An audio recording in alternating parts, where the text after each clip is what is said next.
Great choice.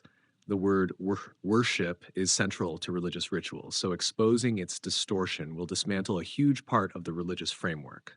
Step one, does the Quran use a specific word for worship?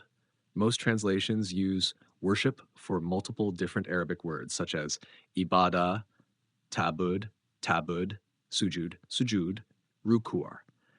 But are these words actually equivalent to worship in the Quranic sense? Step two, analyzing ibada. The most common word mistranslated as worship is ibada. But does ibada really mean what religionists claim? Quran 30:60, did I not enjoin upon you, O children of Adam, that you should not do ibada of Satan? Indeed, he is to you a clear enemy. If ibada equals worship, then this verse would mean people literally worship Satan, but no one actually prays to Satan.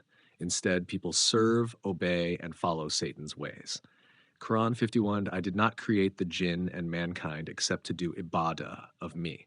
Again, if ibada equal worship, then this would mean humans were only created to perform rituals. But the Quran constantly speaks about thinking, reflecting, seeking truth, and establishing justice. Quran 43 say, like, if the most merciful had a son, then I would be the first of the Abidin. Here, the Prophet is told to say that if Allah had a son, he would be the first Abidin, a doer of Ibada. Does that mean he would perform religious rituals to a false god? No, it means he would acknowledge, recognize, and submit to the truth of that reality, if it were true. Conclusion.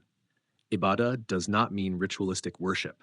Instead, it means service, obedience, living in accordance with something.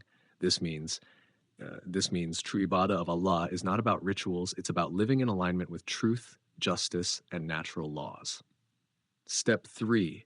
What about worship in the sense of ritual acts? If ibadah doesn't mean worship, then what about words like sujud, prostration, tasbih? Do these mean worship?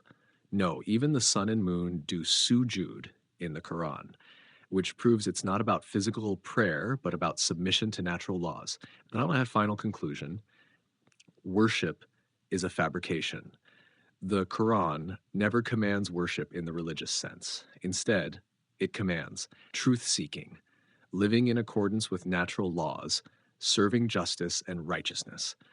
Would you say this completely dismantles the foundation of religious rituals like prayer and pilgrimage?